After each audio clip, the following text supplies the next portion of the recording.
All right, guys, what we got today is a very, very unique podcast.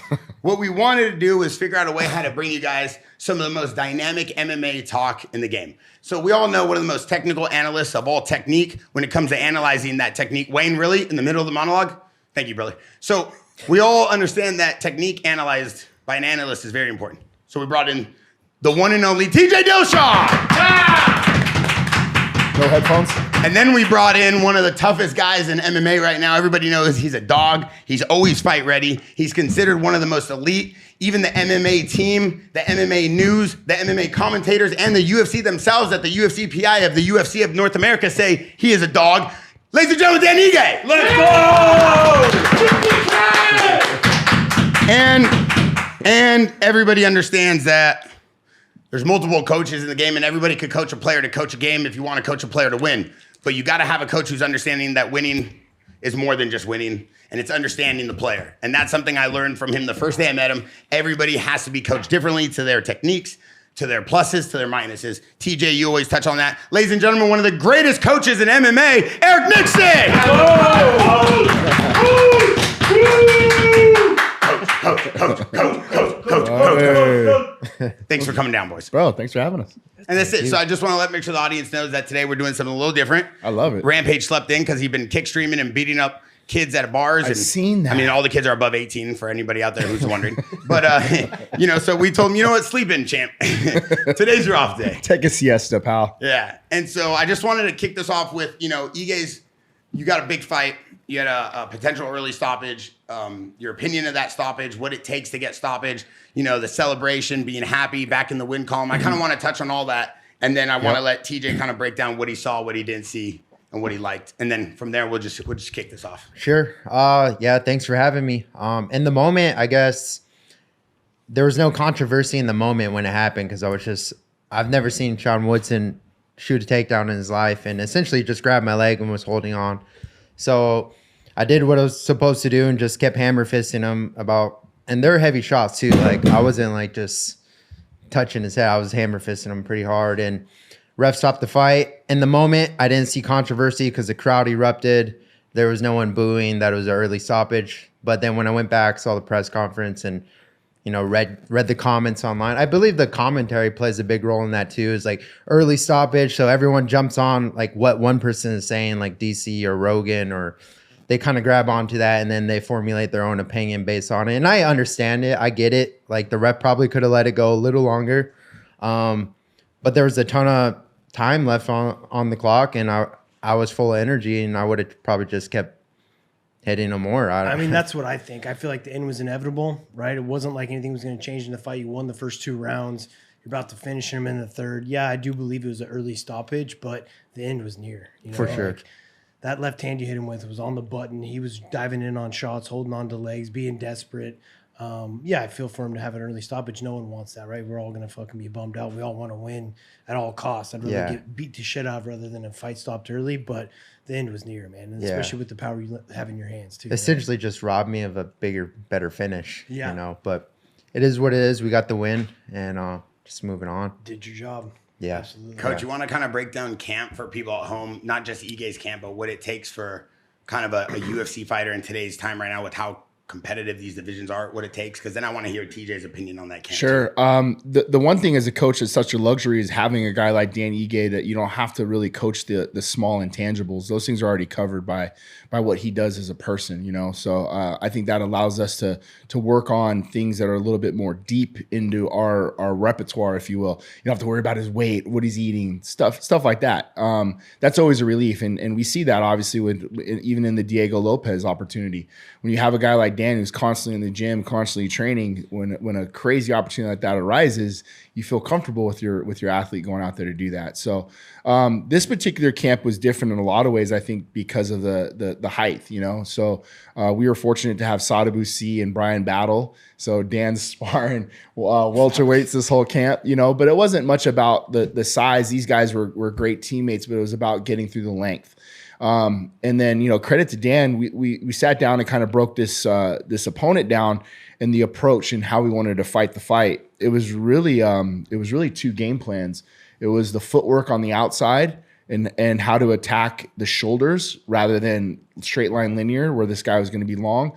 Dan wanted to use his footwork and occupy like the shoulder angles to find entrances in with his footwork. And then once we got in, then you saw a different side of Dan when he got into the barrier. So when we can trap him to the barrier, we knew that we can exploit the offense. And I think that's what we talked about the most is let the offense get downhill when you get them in the corridors or the corner posts.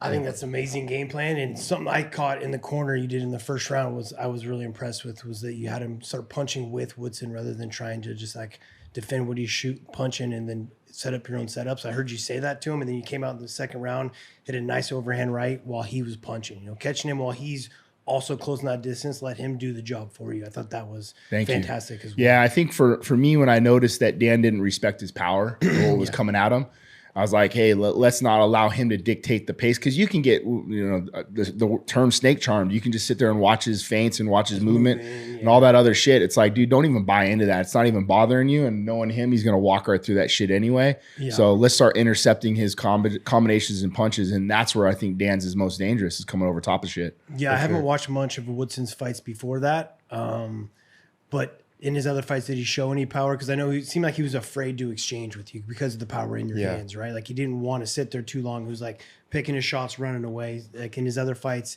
is it the same kind of technique? Yep, yeah. A lot of it. And what do Dawson from Street Fighter? It's like kind of the hands are kind of flowing and moving and everything else, which he does a really good job with. And if you buy into that, I think you get lost in the sauce, not really seeing what's coming at you. You're more worried about the feints than anything. And to Woodson's credit, he does a really good job setting up all of his combinations to his backside knees, things like that we had to be cognizant of for us, That was like the biggest indicator as far as like a threat from him was obviously the rear knee. And because I didn't feel too much power on his punches, but we knew every time like I didn't want to dip too low on my overhand rights, keep everything to the chest, don't go even like dipping too low to the body. I know I'd run into a knee. So it was like everything was exiting to my right side and just setting it up off my footwork, my pressure, attacking his body. But he was awkward. Yeah. It wasn't like easy, but that was a big thing too, is like having mental resets. If I got flustered, just quick reset and back to the game plan. Yeah, you definitely did that coming out in the third. Like you can tell, like you wanted to finish the fight in the third. Like your tempo was even more aggressive, and you did a real good job getting to the body. You're saying going to the body, not dipping your head too much. That's a great question I wanted to bring up. Like I saw you throwing like some great straight rights to the stomach. And then you'd come back upstairs with that left hook, and you'd always dip out of it, right? Like, did you guys have any game plans like ripping on the body a little bit more before coming back upstairs? Yeah, two body combos. I would have loved to seen a little bit more like doubling up the body before coming upstairs, because every time he hit that right, he knew that left was coming upstairs, and he would dip out of the way, Yeah, more like a hammers. Rip the body on the left side again before coming back upstairs. I feel like that's always the game plan. Was like, okay, we're gonna just rip heavy volume on the body, and then it's like, oh, it's not there. Like I can't really throw it, but it's like just taking those risks and doing it, but could always do better. Nice. One thing I was going to ask you, Eric, you being a coach, obviously TJ constantly is explaining to us what it takes for a coach to understand a fighter, but sometimes they don't see where a fighter can go unless they get pushed to those limits. And you see that in fights, and then a coach can really understand a fighter to another level. And like their relationship, like TJ is very knowledgeable on what he feels people need to be pushed to the limits in strength training and sparring and, their scheduling. He's very adamant about certain things, and I've watched and listened to him. How do you dictate like a guy like Ige who maybe is too tough for his own good, and you don't over push him because he's going to do everything you want? Like I watched David Goggins talk about pushing people past their limits. And then there's like a Navy SEAL who's like, well, the thing with Navy SEALs is there's no limits, they just go and go and go until they break. Sometimes during a fight camp, maybe you don't want that to happen. You don't want to hurt your guy. How do you find that balance? I think that when you know what you have and who you have in the individual, really just listening, to be honest with you. Like him and I are in communication damn near every day when it comes to camp or comes to really everything in life for that matter. But at the end of the day, man, I think like he's a guy that's always going to push hard no matter what. Sometimes it's up to the coach to say, hey, man, take a day off, relax. I've noticed now in this day and age that sometimes rest is the most important workout of the day. you know, and taking care of your body, not only your body, but your mind, your head space, and handling that. So, but that's a luxury that we've had because we've been together for almost 10 years now and training together. You know, I think it's different, but I'm able to take those experiences and I'll apply them to some of my younger fighters as well. So he's been a huge resource for me, man. Hell yeah. What I've noticed, you might not even know this about yourself, but you're, as being a great leader, like I feel like you know your athletes' personalities and what they need, like the same way like you coach Strickland differently, right? Yeah. Like, because you know like what they're made of and like how their personalities, and like if I can talk shit to this guy, if I can motivate him, like some like teammates I've been around, like Danny Castillo, you got to like talk shit to him and tell him he's doing shit wrong and like, get under his skin. But there's some people you have to pump up, and I've noticed you do a really good job of like switching up your coaching style per athlete, and that's just like what I understand, probably understanding their personalities, right? Yeah, and I think I get that from football. You know, I was a quarterback, and at a young age, I was a quarterback, and that was something for me that my dad always harped on me. You can't coach, or you can't quarterback everybody the same way. You're going to have to try to have different approaches to get through. And that was something I think that really brought out from football and being around guys like, you know, different personality types. You can yell at some, you can grab by the face mask, you got to coddle some. But all in all, I think that for us in MMA, it's very similar. It's a very similar aspect, you know, learning how to talk to them. Yeah, well, especially if you have like a team, like you guys have like a real team. Right? A lot of these gyms, like maybe towards the end of my career, I'd set up like personalized camps, right? But when you're in these big team situations, you have so many egos and so many personalities you got to deal with. Yeah. And learning how to deal with that's the only way you're going to keep the gym together. Yeah, right? exactly. Yeah. And I think that's one thing too, is like, as you know, I say I'm the leader, but I like that when you walk in our gym, like you don't know who the leader is. Like I want everyone to have their say and to be able to voice their opinion. And you know, it's more of a, you know, the team environment rather than a dictatorship. You know what I mean? Yeah. So you guys have been working together for 10 years?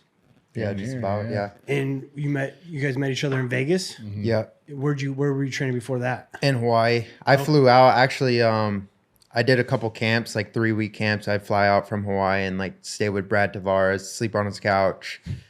I knew Eric. He was just around in the gym. But I was a guest, so I never talked to any of the coaches. I would just show up, you know, work hard and then go home. But yeah, when I moved out there, pretty much the same thing. I slept on Brad's couch. You know, Eric and I developed a relationship essentially and just started working. And yeah, he can tell you exactly how many fights. I have no idea. But it's been a lot. It's a lot of fights. That's awesome. Coming up on 20 in the UFC alone. So how old were you when you moved? Was that so 23 or? Yeah, 2016. So that's 10 years ago. Yeah, 23. About, yeah. Cool. What about the Diego Lopez fight versus Volk? Can we kind of, you know, obviously Diego's a good friend of mine and he's a good friend of the Jackson Media House in Jackson and Santos Studio. Has been one of our athletes. He's been with us for a minute. Could we kind of break down what you guys felt? Obviously, you fought against him, but what did you guys feel he did right? What he did wrong against Volk? I'll start with you, Dan. My personal opinion is he changed. I don't know if he changed his mindset being a 5-round fight or he's fighting Volk or it's for the title, but he was a little too technical when he just, I don't know. I felt like he reserved himself a little bit. And because Diego's a dog, dude. He just comes out, throws hard. Like everything he threw at me when we fought was like to hurt me. Like every time he kicked my leg, it hurt. And normally you just, okay, point. No, like everything he threw was to knock me out or to hurt me. And I felt like he got a little too technical and tried to play like technique for technique with Volk. That was my just watching from the outside, but I've only watched it once. And I mean, that's exactly what I said in the breakdown we did for 314 was that I feel like he let the moment get the best of him, right? Like he's fighting for a world title. He kind of got in his own head and didn't want to like mess up an opportunity to win a belt. And right, when you start second guessing what got you there, you know, then you're a step behind rather than just being a dog and fighting, like you said, what got him there. He fought looking for the knockouts and actually being aggressive rather than just point fighting and trying to get the win. The better fighter in Volk, you know. Yeah. I did my breakdown for UFC with Spencer Kite, and I called it chaos versus order. There we go. Right? So it's Volkanovski's order. He's going to try to keep things calm and technical the way that he wants it. Yep. And Diego is the one that needed to create chaos and take Volkanovski out of his element. And that's where I thought Diego had his best chance. And then where you saw him thrive in the fight was when he made things chaotic. Right. So, and like Dan said, I feel like he did kind of get away with that. He tried to out technique the technician, and it didn't work out for him. Yeah. What do you guys think in terms of like, Ige, you're calling out Pitbull, right? Is that what you're doing right now? Yeah, I think it makes sense. And what do you guys think about the fact, of his performance versus Yair? What do you feel that you would need to do to kind of not just beat him, but to prove a point? Because obviously the first guy to call someone else got to do a little bit more damage than most. I honestly didn't. I watched bits and pieces of the fight. I didn't see it as a whole yet. But Yair's a tough matchup for anyone, and I think that's just that was a tough style matchup for Pitbull. I don't think like the moment got to him or anything. Just he's a vet. He's one of the pound for pound greats, and then I just think it makes sense from a matchup perspective. Now he's an unranked featherweight. I'm not essentially trying to fight ranked guys at this moment. I just want to keep stacking up some wins, stack up some big names. Pitbull's one of them. I think it just makes sense as a whole for me to fight him, for him to fight me, and from the company's perspective, like, all right, give him Dan Ige. If he could beat Dan Ige, we could maybe push him back in. Or if Dan Ige beats him, then he just beat a legend, and now we're on to bigger and better things. But that's kind of my personal perspective of it all. I like that, man. You guys have a lot of the same style, right? You guys fight pretty similar. Yeah. Right? It would be for exciting. The big shots, crisp boxing. Yeah. Man, from me watching the last fight, something I'd love to see from you, because I know you're an athlete. You're a black belt in jiu-jitsu. You can see you take nice shots, is getting more dynamic in your overall MMA skills. Like, 'cause I think you're a good enough athlete to do it. Like, I'd love to see you wrestle more. Yeah. Right. Not even if you don't get the shot, like, so then now they're going to start believing in your feints for a shot, or start throwing up those kicks. So you like a spinning back kick that was pretty slick, right? Like, I know you have it in you. I feel like you always are just looking for that knockout, and you're like real crisp with your boxing. Yeah. Like, I mean, I'd imagine your goal is to become a UFC champion, right? You're not in this sport just to do it, right? To become a UFC champion. I think for you to get there, I'd like to see that evolution a little bit of doing like more of everything. Right? Yeah. Keep your opponent guessing. If they're always guessing what you're doing, you're one step ahead of them. You know what I mean? Yeah. So how would, if you were, let's say you're my coach, Yeah.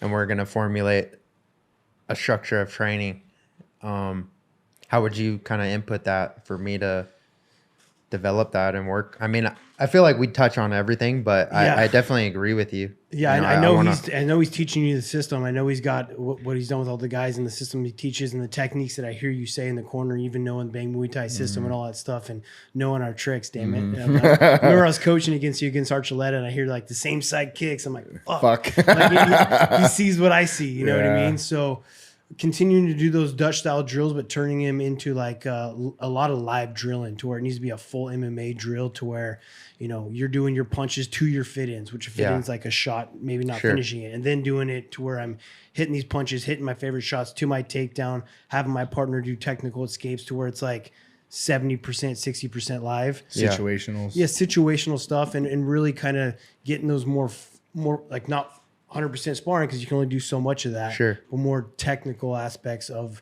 maybe puffy glove sparring, so you can actually can really hit real technique and start implementing your takedowns, and you getting better at takedown defense and whatnot. So essentially every day is MMA. It's not like grappling day, striking day. For the most part, day. I'll still do a jiu-jitsu day, right? Like, and it also is going to depend on your opponent, right? Yeah. But I think to keep your opponent guessing, you being a black belt, like, why not take advantage and threaten some chokes? So a guy doesn't want to get taken down. Now he doesn't want to get taken down. He's going to hold his hands back a little bit more. Yeah. Now he's holding his hands back a little bit more. Your feints are going to work a little bit better, like For sure. dialing in that game plan per opponent, but also just you as an athlete as a whole, because you're an athlete. Like, you're not just a boxer. Yeah, right? yeah, I can see you doing everything. So maybe like focusing more on that before your next fight is that you're going to come out there with some new tricks, right? Like, you're going to throw that 2 kick. You're going to throw the condit. You're going to throw the stuff that I know you guys are probably working on. Yeah. No, it's a great point, man. And I think that's something that we take a lot of pride in, is working on things outside of camp and building things that we need to, that it was actually kind of funny, because the Diego Lopez fight, we had been working on the same side head kick out of southpaw. Oh, nice. And then we said, like, in my mind as a coach, I'm like, well, what is something that they couldn't see that we have in our repertoire that we've been working especially on film. Right? Like, what are their crash course right now, and they're watching something, and I was like, shit, Dan and I have the same side high out of the drop step that we've been working, and sure as shit, he lands the fucking kick. Yep. Shin bone on the guy's forehead, Yep. and Diego just ate it. But I was like, shit, dude. I was like, when you drop stepped and you had him in the corridors, I'm like, same side high. I thought it would just knock him out. I didn't know he'd just eat it. Yeah. He ate it, bro. Give up my back. I can tell you're looking for the knockouts, right? And I think I know you're a good enough athlete that you can start making people have to guess every aspect of MMA. Yeah. Right. When you look at all the champions out there right now, it's like they could take the fight anywhere. Yeah. And they're going to threaten these things, and you have to respect every aspect. If I know that you're going to come out and you're going to be tight and you're going to throw Chris combos and do boxing, like, I'm going to try to be on the outside. I'm going to use a lot more of my kicks and try to take you down, things like that. Yeah. I think that's like to your point, and even when we were talking about to stay on the Miami card, like Patty Pimlet's development. Yeah. You know, like you got to give credit to Patty, not only Patty, but his coaching staff. Like, they developed some good tactics and new techniques and things that he's done better since his last time out. You know, he really looked a lot better. I agree with that. Big How time. do you guys determine preparation in terms of someone's like, you said this on one of the last podcasts, someone has striking and Buchecha was like, well, I'll just keep working on jiu-jitsu. I know my game. If it goes down to the floor, I'm going to just make sure I fine tune it. I don't want to lose that. But a lot of fighters will know what someone is having a strength in or having a weakness in. Obviously, Rampage has his own opinion on this. How do you determine someone's technique, but knowing that they're becoming better? Is that something you want to test? Like a Patty Pimlet, like he was obviously testing his new, let's call it strengths and weaknesses. He's testing his new strengths against Chandler, and obviously it showed. His cardio was insane. No one was expecting that. Yeah. Striking was insane. No one was expecting that. And then the way he was able to kind of step into his own, like the confidence level was at an all-time high. Seemed like everything about him was new. So how do you even analyze that as a coach? Well, I mean, there's a lot of good questions there. And I think first and foremost, like what TJ alluded to, as a coach and as a competitor, after every fight, win, lose, or draw, we need to sit down and go over and look at things that we can develop outside of camp and get better at. What holes can we fill in the off season?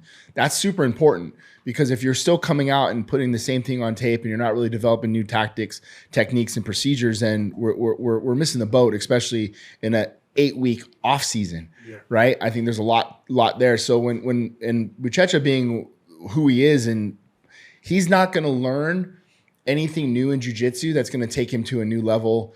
It's going to take him 10 years to get 1% better. But if he just completely focused on his striking in a 3-year period, he's going to jump leaps and bounds exponentially in things that he does. So, but for me, I think like it's important to identify those things, and not only identify them, if there's areas that like I can't coach them or I can't teach them, we go cross train. Beautiful. I love to hear that. Yeah, That's also something that said on the 314 breakdown, is that your willingness to learn other techniques, right? Yeah. Learn from other coaches and learn from, like, you're learning just as much as Dan's learning. That's right? the best part about it. And I think that's what keeps our relationship fresh. But on the cutting edge is that we're like, when he goes out and trains with Trevor, or he goes out and trains with Henry or somebody, right? It's like, all right, whatever you're learning, bring it back and we'll develop into what we like to do. And, there's a lot of things he brought home from Cejudo that we've made our own, and like, for me and Dwayne wants that from us. Yeah. He'll teach you something, but he's like, I want you to make it your own. Yeah. So many things that I've taken away from Dwayne, I've made my own, necessarily not make my own, but it was the system has a lineage, and that lineage now branches off into things that I get to learn and develop and take, but it's all came from Dwayne. Yeah. That's awesome, man. You asked a great question about like game planning against opponent and going in there. Like, you definitely got to game plan and see what their tendencies are, right? Like you're going to find a fighter. Like if I'm game planning to fight Dan, like I'm going to see like what he's coming out with, what he normally does in his fights. But at the same time, to make you a well-rounded fighter, you have to train for every aspect, because there's probably only been one fight of mine ever that went exactly how I expected it to go. Right? Yeah. Like other than that, there's always wrinkles that are thrown in there, things that change. Like, might blow out your knee and now you got to start wrestling more, or whatever it may be. So training all aspects of it, making yourself well-rounded, but at the same time, knowing what your opponent's tendencies are and what they normally do. Yeah. And expect those, but train for everything. Yeah, and you put a game plan together and you want to test those things. Ideally, so let's say if you feel like there's a hole in so-and-so's game, ideally that opponent is trying to cover that up during camp. Yeah. You know, and you want them to have that. And there's been times where, like, even Sean Woodson, after we beat Sean Woodson, I wrote Sean, I was like, do you want our game plan notes? Because I want to see him. I want to see him get better. I want to see him. I want him to understand what I saw as a coach, and that the next time you go out, you should cover those holes up. And it's just a game of chess, but it's a game of chess that I appreciate and I love. I want to see everybody succeed. So I was like, here's the game plan notes that we had versus you. So that's wild. I've never heard a coach doing that before. Yeah. What does a game of notes look like? What does your preparation look like? When you talk about notes, do you physically write down notes? Well, dude, we're Chat GPT. No way. No, but we'll sit down and I'll write out like what I have, and he'll write out what he has. But like, if you're not using like Chat GPT to help you formulate or help you organize, you're losing out. Like, it's cutting edge. I would have never thought AI's in the MMAI. Yeah, damn, that's wild. But I mean, so for me, like, I've had years of notebooks of scratch paper of like Ngannou versus Stipe. Here's how we're gonna break this down, and it's this, and this. That's crazy. So I mean, I have all in notes, but this helps me organize it better. You know, every fight I've had, I have a folder for each one of them, and like a whole like notebook for it, and I'm writing down like what combos I'm expecting to hit, things I should look out per that opponent, and that's why I say I go through it, and only probably one of those fights went exactly the way it is. The mental preparation of sitting there and writing down how you feel each round's going to go, what your training camp should look like, what you should be eating. Is it more of a mental thing by physically? I know there's a lot of really good. Well, you're drilling it. As you write it down, as I write down, I'm doing my 2 kicks, or I'm going to hit this combo, I'm going to do that combo. It's like you're drilling that combo in your head as you're writing it down, right? Like, the only way you're able to write that down is because you know how to do it. And as you're doing it, you're subconsciously like just smashing it into your brain. And then as you read it throughout your fight camp, and like, before I do my warm-ups, I'm like, all right, these are the combos I'm going to hit in this sparring session. They might not be there, but I'm going to try to make them be there. Again, I'm drilling it by me, like, reading that every time as well. So the mental preparation of going through that physically, just like, you know, running a business as an entrepreneur or setting goals, affirmations, like the same a normal civilian would do who's not a fighter, physically putting that pen to paper, because then you can see it, feel it. You feel it helps you as a fighter as well. Absolutely, that's incredible. I mean, I'm doing it every day right now with this business I've started. Like, there's so many things that I can take from my fighting career and turn it into a business when it comes to the game planning, and so many aspects that go into a business. It's the exact same thing as getting ready for a fight. And Coach Eric, eyesight versus mindsight. You know, you're feeling it, you're seeing it, you're putting it out there, and I think that's very important for us. Kai Kamaka is like our TJ Dillashaw. And like, Kai really takes pride in watching TJ breaking him down. There's not a week that goes by that Kai's not sending me something from TJ or Dwayne or TJ, but his preparation very much mirrors TJ Dillashaw's preparation. Damn, cool. Do you? This is a unique one, so I don't want to single anybody out here. Do you feel that? And I actually want to go around the table on this, like a nice little round table discussion. How does a coach manage the balance between giving honest opinions, honest analysis, honest, you know, responses to publicly supporting or not supporting their fighters, and go about it in a way where it's still clean, but people understand that, you know, when he talks, it's factual? Like, how do you not lose that, hey, bro, I'm just being honest with you, so that way people respect his opinion, versus, hey, man, it looks like you're not really siding with your fighter? That's a tough one. And I feel like I would love to like break that down in a respectful way. What, to tell your fighter the truth? Or just publicly talking about fighting in support of fighters and non-fighters that you coach or don't coach. Because, you know, he could be talking about a fighter he might be coaching in 6 months, or a fighter he's currently coaching who just had a bad fight, but he's trying to just give an honest analysis of it. Do you feel like it's not the coach's position to be talking at that point, or is it? Because I feel like I see a lot of interviews now and everybody's got an opinion on everybody. Of like what the coach is saying about the fight. Yeah. Yeah, it's a tough one, man. I mean, especially because everything's on camera now and you can't hide anything anymore. It's like you got to play a little bit of the politics and always back your guy.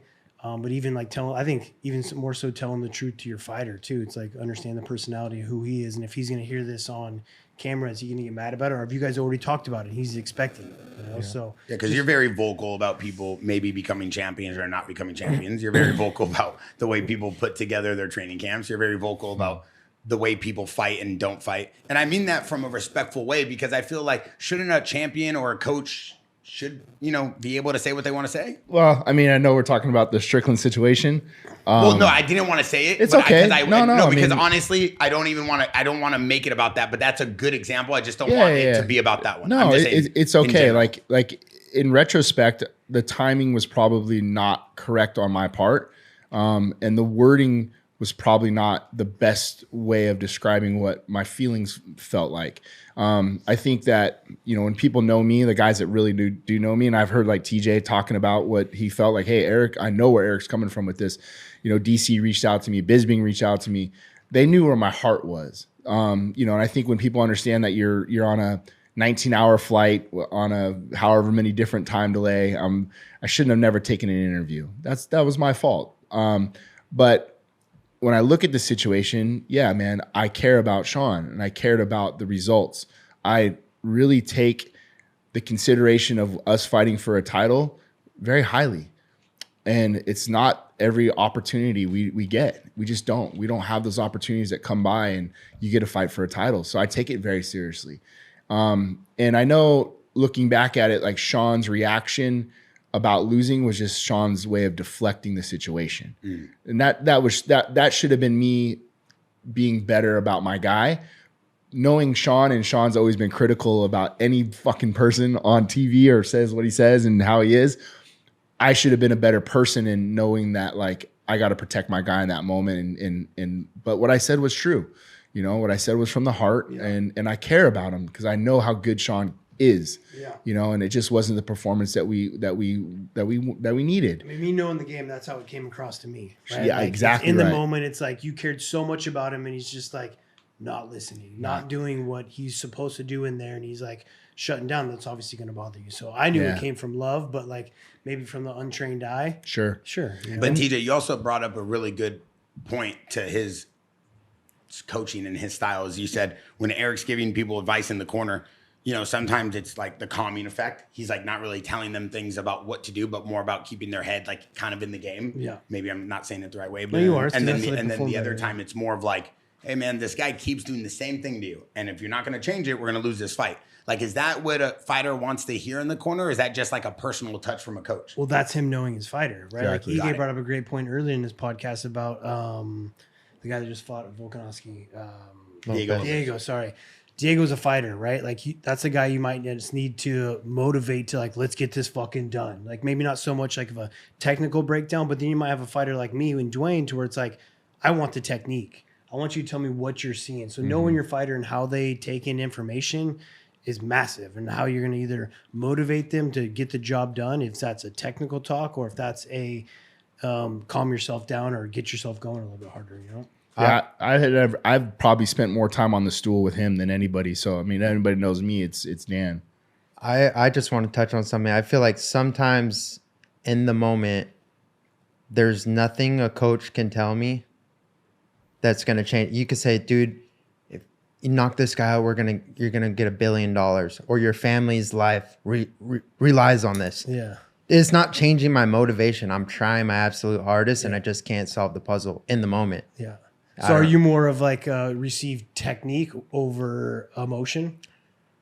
I mean, there's a time and place. Like for instance, like the Mirsad Bektik fight or whatever, the round 3, let's go fuck him up. Like it got me hyped up to where I'm like, okay, I got 5 more minutes in me. But there's fights I've been in where I'm just mentally spent, and I'm like, maybe felt how maybe Sean felt in the moment. But like I've been in a fight where I'm not gonna say I didn't want to be there, but my mental battery was spent, and there was not like I'm physically there. I'm doing things. I'm fighting. I'm fighting one of the best guys in the world, but I just can't get the juice out of me that I need and that coach wants out of me. And there's nothing he could say in that moment. So then in that situation, yes, maybe technical advice. But then again, it's like we've drilled these techniques thousands of times, and I'm trying it. Yeah, but I mean, I guess it's a better question for you. For like Dan, is he more of a receptive to like a technical aspect, like for instance, like punch when he punches, right? Like that kind of aspect, or is it more because he doesn't seem like a guy you need to motivate personally? Honestly, he's gotten every angle from me over the years, to be honest, because we've had so many different scenarios. But I usually give him just a small piece of technical advice. Sometimes maybe going in around 3 if we need it. I'll give him motivational advice. And then sometimes, dude, I keep it light. Like, I have a little fun with him. Like, even this last one's like, oh, dude, your mustache looks great. Hell yeah. And he's like, that's what he responded back. He's like, hell yeah. You know, because it's just like, you know, the severity of the moment. Sometimes you just want to break the fucking, the monotony of the pressure of just like, dude, your mustache looks great. And he's like, yeah? He's like, and I was like, yeah, dude. Bring it back to life. Yeah, right? Exactly. So, you know, like Chris Curtis will get so tense and tight. And we're in London. And I remember I was like, dude, I wonder if Harry Styles is here. And Chris Curtis is like, yeah. So I was like looking around, you know, like it was funny for him, you know. So just sometimes you break it up and give them what they need in the moment when you know your guy. Yeah. That's coaching, though. Yeah, I was gonna say is there a difference, do you think, TJ, between the terminology in MMA versus the terminology in boxing? Like there's coaches and then there's guys who drill and then there's like pad holders and then like is there a big difference in MMA just because of, I mean, I'm not saying he's the most versatile wrestling coach or the most versatile jiu-jitsu coach or the most versatile boxing coach, but as a head coach, he's one of the best to do it. So like, you feel like MMA's got a unique situation to it? Like he has to understand 10 different martial arts, 5 different ways of using that martial art. Well, there's a million different defensive techniques that can, like, I just feel like it adds up a lot to a coach's ability to have to not only calm a fighter down, but be worried about 15 other things that most other martial arts don't, because it's kind of singular. Yeah, there's a reason to have a wrestling coach. There's a reason to have a jiu-jitsu coach and these specialty coaches. But then the head coach has got to know them all, and he's got to know the best way to communicate it to his fighter, what he's seeing on the outside. Because it's harder sometimes when you're in there doing it, and like you said, you're just going through the motions to see what your coach sees or see what people see on TV. And so the head coach is the guy that's able to communicate it the best, knows his fighter the best. And maybe that wrestling coach doesn't need to be in the corner because you worked all those techniques and he knows what he's seeing on the outside to put them all together. You know? How do you balance that, Eric, at the gym? You have 100 fighters at Extreme Couture in Vegas. Obviously, we're very blessed to be able to support you with the Jackson Cages and Santo Studio and whatnot. We have the Jackson Podcast and the Jackson Media House to give whatever press and whatever support we can, plus financially to some of your fighters. But as a coach, you spend so much time in there. You're always around these guys. I mean, how do you balance all these different martial arts, all these different training practices, all the different routines for you as a head coach and as a guy running the gym? It's like twofold. Yeah, I mean, honestly, we have the best group of guys around us as well. Like the Ray Cephos of the world, the Dennis Davises, Eddie Braccos. Like you lean on those guys. It's important to, because if you think that you're able to coach at the capacity that we do and the amount of people that we do, and then you want to harness it all for yourself, that's silly. I'm a guy that, like, I don't take 10%. I try to split with guys so they feel as if that they're putting their work in and their stamp on that they're also eating, they're taking care of their family. There's enough to go around for everybody. That's always been my mentality. But there's also areas as a coach that I'm not the best in, man. And I want my fighters to succeed. So if we're able to bring other guys in to help and give a little leeway when it comes to pay, that he's able to bring another coach in or bring somebody else in to help the situation, as long as we're fucking winning, dude, I don't really give a shit, So the personalities, and you get in the corner, hey, calm, cool, collect. We're not screaming over top of each other. It's not about that. It's about, us getting in there and getting the win, So that's the only thing that really matters to me. Nice. TJ, do you see a lot of, not coaches, but maybe gyms not as fulfilled as this? Like, because you were talking to me about how to put together a camp, all these different techniques, all these different martial arts, all these different coaches are needed. And that's why some of these fighters lack the ground game or lack like the full 360 for what it takes now to be an MMA fighter. Do you feel like this is a very rare situation, like what they got going on? Absolutely. I think it's becoming more, but it's still very rare. The sport's still new, and you still got guys coming up that are coming from smaller gyms and aren't around coaches and other. Also, your teammates are also going to be your coaches at the same time throughout these practices. Every teammate has a technique that they're good at, and some fighters maybe not even be the best fighters, but be great coaches, right? You said you had someone that's watching tapes all the time, and like that's his thing, right? So it is rare, but you get these gyms that start to strive and they build a good foundation. But again, it comes around having good guys around you. How do you balance the difference of like the MMA scene growing up, Dan, in Hawaii versus like Vegas? I mean, I close myself to the world. I mean, the older I get, I'm just around my kids. I don't really hang out in the scene. I go do my job, work out, treat my body right, jump in the cold plunge, jump in the sauna. Then I go home. I don't look at Twitter or read the MMA news. I mean, in Hawaii, it was like a big thing. Obviously, growing up, BJ Penn was a champion, so it gave us all a hope and a dream. And it was just a different time back then too. There wasn't Instagram. There, I mean, you had Facebook maybe or MySpace, and but we were just watching TV. You know, watching Spike TV or watching the pay-per-views growing up. So we always had that hope, like, hey, it's possible, dude. This young Hilo kid did it and became champion. I think, you know, I could do it. Uriah Faber was champ. I was like, he's a little guy. Like, he was champ at the time. So I was like, dude, I could do this, you know? So that's kind of how it started, and then just became a reality, I guess. So what made you, I mean, obviously you were doing trips out for like 3 weeks, you said, to train, but what made you make the decision, like, that's where I should go? Just because even coaching back home, like, coaches, their full-time job is not coaching. Gotcha. They're working construction, and coaching is their hobby. Yeah. And I knew in Vegas, I was like, dude, that's all they do. Yeah. You could train in the morning, train midday, train in the evening.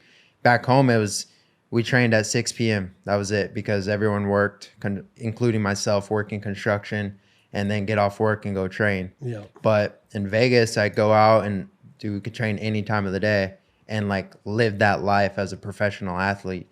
And then I think after my first pro loss, I was 1-1 or 1-0, 1-1. I was like, I gotta get out. I gotta go make the change and do it now. So nice. Don't regret it. Yeah. Eric, one thing I wanted to ask you, with guys like, say, Ray being in there, he's a legend in the game. Do you tend to kind of find the ability to be like, yo, Ray's getting through to this guy, I'm going to have Ray kind of show him something that I would like the guy to do, let the guy kind of figure it out, and then bring him back in? Because I watched the documentary about Phil Jackson and kind of like the way he was coaching for this very zen, like, let everybody kind of figure it out on their own, not force them to learn. Is that technique or is that style work in MMA? 100%. I think you're an idiot if you don't use Ray Sefo as a resource, to be honest with you. Like, and Ray's my big brother. Ray's taught me how to hold pads. Ray's been a huge resource for me in life. But if there's something that like we need to work on, or like even developing his kicks, hey, you're going to go with Ray, because if there's anybody in the gym that's going to teach you how to kick better, it's going to be Ray Sefo. Not only kick better, but set it up correctly and do all the right things. I don't have that. I can coach it, but Ray's going to show it. That's the thing about Ray, is like sometimes Ray doesn't even know what he's doing, and like Ray's like, oh, that's not going to work. Like, well, it's not going to work on you, Ray, because you're so fucking good. Yeah. You know. But having him in the room is probably not only next to him and Randy the best resources we could possibly have when it comes to the striking. The guy that has been there and done that. And really just that big brother that we all know and love. How active is Randy Couture in training in the gym and the fighters? Not at all. I mean, Randy's in and out, but like Randy's more of my like mental muse. Like I'll call Randy if I need something. I'll game plan with Randy quite a bit and as a resource. And he's been a guy that, like, you know, that's what I think made him so good, was he was cutting edge on breaking guys down at a time when it wasn't, you know, guys weren't watching tape. Yeah. Guys weren't doing that stuff. And I think that's what made Randy so good in his era, was he was doing things cutting edge that other people weren't. He wasn't supposed to be, you know, fucking Gonzaga. You know, like there was guys that he was beating that he wasn't supposed to beat. If you saw Randy's skill for skill, you'd be like, this guy's beating Gabe Gonzaga. If you went with Gabe Gonzaga, you're like, holy shit, dude, Randy beat this fucking guy? Like, Gabe was just killing us. And then here's Randy high crotching him, dumping on his head, you know, finding ways, the David and Goliath, like finding ways to beat these bigger dudes. So, you know, for me now, like just being able to pick up the phone and call Randy and go over game plan stuff, like, you know, calling him in during COVID. What are we going to do during COVID, bro? We had nothing to do. All right. So you're going to come in and teach Francis how to wrestle. So we you know, crazy. So we just think about Randy Couture and Francis Ngannou wrestling's got to be the craziest thing, and I've seen the footage. You showed it to me. Yeah, no. So I mean that was a reason why we were able to be successful against Stipe. Is, you know, we formulated an idea of, you know, Francis didn't like wrestling, right? He's like, he likes wrestling. Like, no, but right. So we wanted to make it fun for him. So the idea was, if we taught Francis offensive wrestling, inherently you're going to learn defensive wrestling. Yeah. So we taught him how to be an offensive wrestler. So he was taking me down and beating the shit out of me all through COVID. I couldn't wait for fucking COVID to be over. What do you think about trying to, like, obviously all your fighters are very complete. What is it for you that you think about when you're trying to put together their camp in terms of, like what TJ said, wrestling and kicking and striking, because you having to be so versatile and all those things as a coach? Like, how do you formulate that together? Because TJ, you talked about it from a fighter's perspective, but from a coach, you have to understand all those techniques too, and all those movements, all that martial art. It's like, that's a lot for one guy to have to manage. I feel like that's not normal, like in most sports. Well, it's almost like playing a video game and you're stacking up attributes, right? You're trying to look and see what we're good at, what maybe they're not so good at, and vice versa. I also think it's very important to watch your fighter and how would you game plan against yourself. I think that's also something that you have to do. Like, all right, what are the holes that they're going to try to exploit with us? You know, and how can we hide it? What are things that we can do? We're big footwork guys, and I think I got a lot of that from you and Dwayne, is being able to be able to stance switch in motion, but be able to be not only offensive but more importantly defensive out of both stances. Yeah. So we work on that quite a bit. By allowing us to do that, I think it opens our playbook up so much more. Yeah. You know. What about TJ? You know, you talk about Dwayne's like program. You talk about the way you were taught. You talk about the way you like to teach. Is there something that's unique to that style of teaching? Obviously, it's working well, and there's a lot of success in the things that he's taking from it, being Eric and his team. Is there something that's different from this? Is there something that you think is so unique about it? Or is it just the formulation of having a strict guideline or a strict routine? For me, it was the first striking coach that I worked with that taught striking like wrestling. To where we would drill something just over and over and over and over again. And there's a lot of structure to Dwayne's system. Like everything's got a number, every combo's got a name, and you're drilling them a certain way, and you're doing Dutch drills. Like I feel like Dutch drills have started to blow up a lot over here because as I'm doing the technique and you're the guy catching the pads at the same time, I'm seeing what, say me and Dan are working together, I'm seeing what Dan's throwing at me, and I'm seeing maybe some of the mistakes he's making while doing it, or he's seeing the mistakes that I'm making, and coaching each other during that whole process. But I think ultimately the structure that Dwayne put together when it came to his style and then evolving it into learning how to do it both stances. Like Nick said, he said that, you know, there's so many more openings when you can fight both stances. You know, the left hand you caught him with was from southpaw. Yeah. You know, he threw an overhand left over that and he came out different stance. When the round before that, you caught him with the overhand right. Yeah. Right? And be able to switch up those angles and be out the shoulders, like you said. It's so much easier to get outside of someone's shoulders when I can fight both stances rather than having to stay in one and doing your like boxing slip, turning to find your opponent, rather than when I slip over here, I can fight ortho. I slip over here, I can fight southpaw, and like you're always ahead of the step. You know? As we get ready to wrap it up, one thing I wanted to talk about before we go is the current landscape of belts and champions. One thing I see from social media, let's just call it social media, but we have a Jackson Podcast Discord that goes crazy every day. One thing I see is everybody kind of seems it's half and half. 50% of the audience is upset about people vacating titles that they've earned to try to just go chase another one and think that because they've earned it in one division, they deserve it immediately in another one, despite all the people that have worked hard in that division climbing the ranks. And then the other half says, well, champions are champions, and that's what we watch UFC for. So I'll kind of let everybody give their own opinion on this. And TJ, I'll start with you. I think it's fair to let them change weight classes, you know, especially when matches make sense. They work their ass off to get that belt. You know, you're a 0.1 percenter. You should be able to make some decisions on your career and what you want to do and what the name you want to build.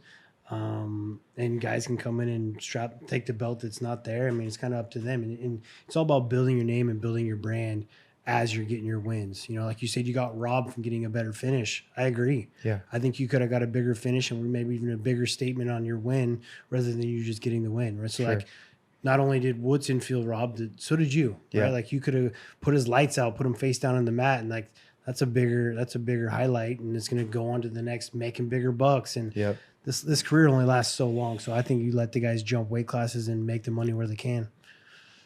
What do you think, Eric? 100% agree, and I think you're at the promotion's mercy.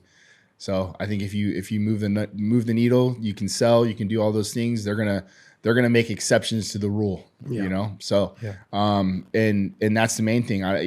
If you are in a position that you can maximize your resources right now or maximize your bank account, take advantage of it as much as you can, because that window closes pretty quick, and it might not be up to you when that window does close.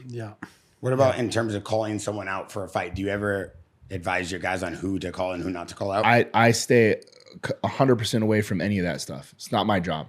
I wish I would have done a better job of that. Because I'm always just so focused on the task at hand and who I'm fighting. I'm never thinking about like what's next, you know. And like, I wish I would have done a better job of that because I feel like I could have promoted myself a little bit better. There's always things I wish I would have said on the mic when I didn't say it, or things I did say that I wish I wouldn't have, kind of thing. You know, looking back on it. But I love calling someone out because it's going to build that much more hype on it. There's that much more attention. There's that much more money to be made. Sets you up too for the next opportunity. And you're confident too, right? If you're out there calling someone out, like you're obviously confident in that fight. And even if it's a hard ass fight, it's like, oh damn, he's feeling himself right now. He's calling out Pitbull. Pitbull's a tough fight, you know. It's like that puts a statement on like how confident you are in yourself. You know? Yeah. Fuck, you fought everybody, like the who's who. I mean, the fights that the people that I've called out, I've gotten the fights. I was like, Korean Zombie. They're like, okay, Zombie, next week. I'm okay, it's happening. I'd love to hear that you're always in the gym too, because like you taking that fight against Diego on a day's notice, not even a day's notice. Like, and if that fight would have went 5 rounds, I think you would have won that fight. It was like gassing out, you know. And it's like, you got 1 day's notice for that fight. Yeah, so it's crazy though. That. It's crazy. I can go in there 1 day notice and like be fresh and feel good. Yeah. And then have an 8-week, 10-week camp and be gassed out in another fight. Yeah. It's just, that's why I think it's so mental, and just like like you said, taking those rest days are sometimes the most important days, and like from experiencing burnout, and that's where I'm at this point in my career. Just trying to have fun with it, man. Nice. Capitalizing every opportunity. We got one more thing to go over before we let you guys leave. First of all, Dan, big supporter. You know, I always appreciate you. You did one of the first ever podcasts in my house. Yeah, we did. In my living room no way. with Coach Eric Nicksick. I did three sample podcasts. Yeah. I did Ryan Sheckler, Matt from Avenged Sevenfold, and these two guys. And then the fourth one was Rampage. Yeah. And then after I did Rampage, he was so big and large, he couldn't fit on the couch. I go, damn, I got to get a studio because he wasn't in camp. And then me and him did one, and he was like, I think he showed up with, I don't know, 5 guys or something. He loves all that nonsense. And then I was like, hey, we can't be eating cheeseburgers on camera. And then he was like, all right. And I go, why don't we go to the gym or something? He's like, no, I haven't gone to the gym in a while. And I'm like, all right, well, that's not good. And he showed up with this crazy Viking-looking jacket. Must have got him from his coach, Sean Rez. But then right after that, it was a wrap. I was like, all right, we got to do this thing for real. Because we sat there and just BS for like 4 hours. We could only use like 30 minutes because he talked about the most outrageous things of all time. Like stories from Japan he's never even told on this camera. That's awesome. So, yeah, and then we started. All right, so, what is this? This is Rampage Live right now with his coach, Sean Rez, on Kick Streaming. Yeah, play it. Let's see what they're doing. Oh, so this is what he's doing right now? This is what he's doing right now instead of being here. Look at his feet flying up in the air. And we're going to show this in the clips, guys. Come on, Rampage. Rampage is here. Hold on. I got to put this on live. Rampage He's fucking juicy. People, yeah, let me put this on live real quick. And then we're going to react to a little sparring session we saw at Extreme Couture with Sean Strickland. Oh, God. And it seemed like it was an interesting sparring session. Wait, what are we looking at right now, Wayne? What is this? This is Rampage Live on Kick Streaming. Wow. Earlier this morning, Rampage Jackson. All right. Hey, he's in the gym. He's getting after it. No, he looks great now. Yeah. Look at him. Look at him. He's talking with authority. I love that.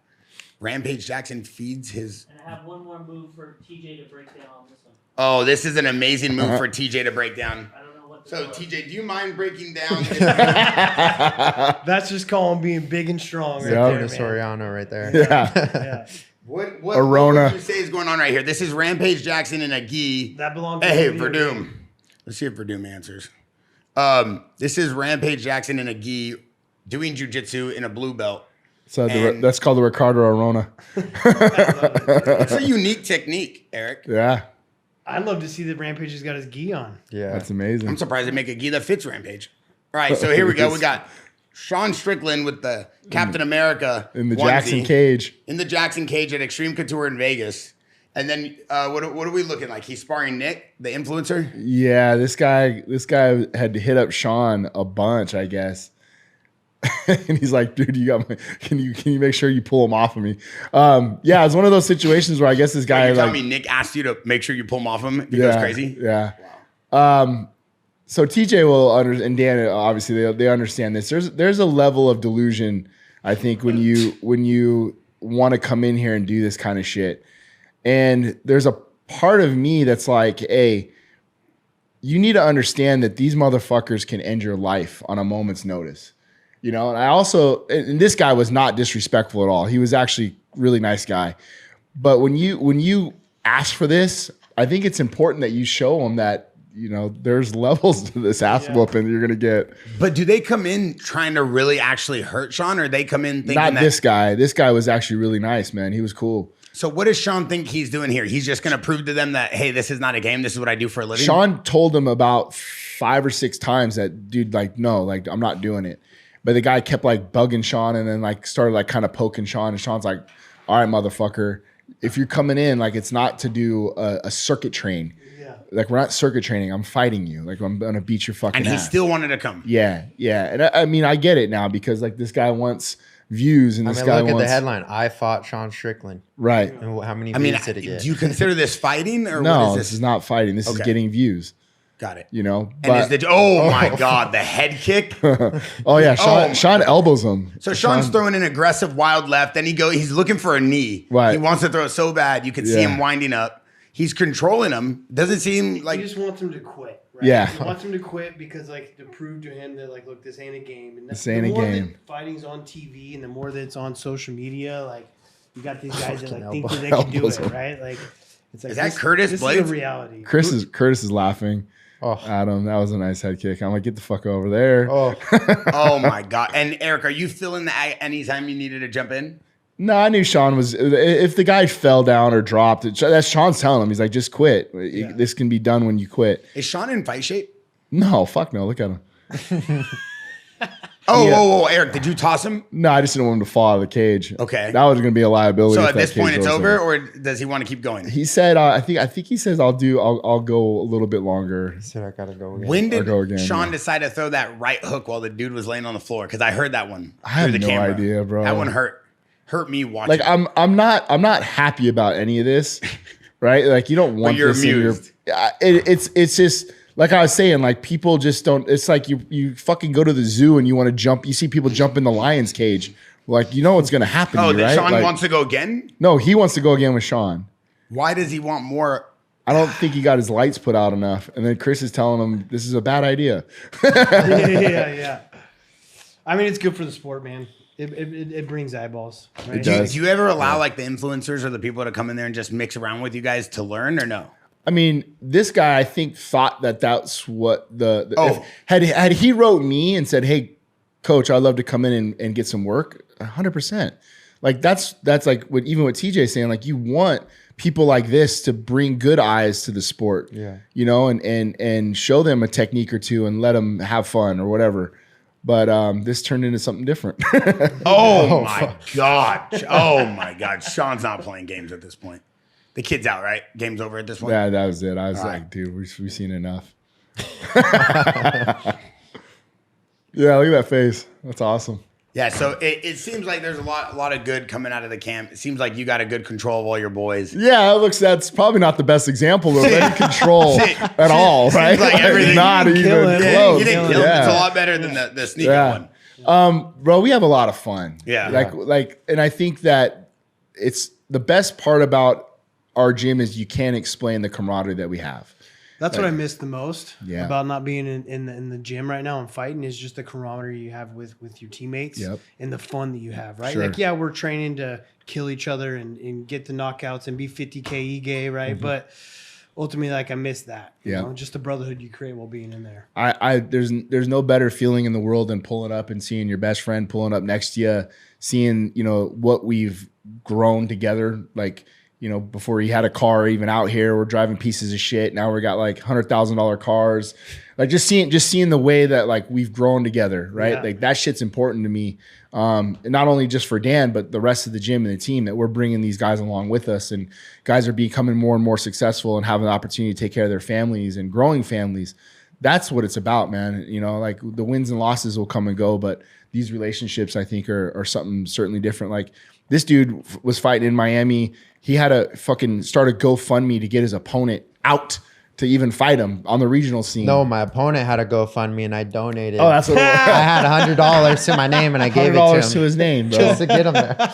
So It's like, bro, I need a win. Get your I ass did. there. Yeah. yeah, those are the stories that I love, man. The Oh, beautiful, man, that's funny. the beautiful journey that we've been on together that a lot of people don't see. Like they jumped on the bandwagon when he was fighting Diego Lopez on 4 hours notice. Yeah. Like we've been in the fucking trenches together since day one, and that's what I love, and that's what I'm barfing in his bathtub while he's trying to cut weight. I got food poisoning, bro, and he was out there, and we're out in Miami, we're cutting weight. You're losing weight too. And I was like, dude, I need to eat something. And I ate some Wendy's and got some bad Wendy's. Wendy's, bro. Coach. Dude, Wendy's. Come on, I try to keep my diet clean. Bro, this Wendy's is bad. would never There was touch nothing this else to body. eat. There was nothing else to eat. Wendy's would never touch this Oh, body. bro. It was During bad. the Bro, fight, I've by the seen way. you eat. You're like an asshole, dude. No, Yeah. not anymore. I There only was drink enough Wild, dessert for Wild the Society whole protein gym. shakes.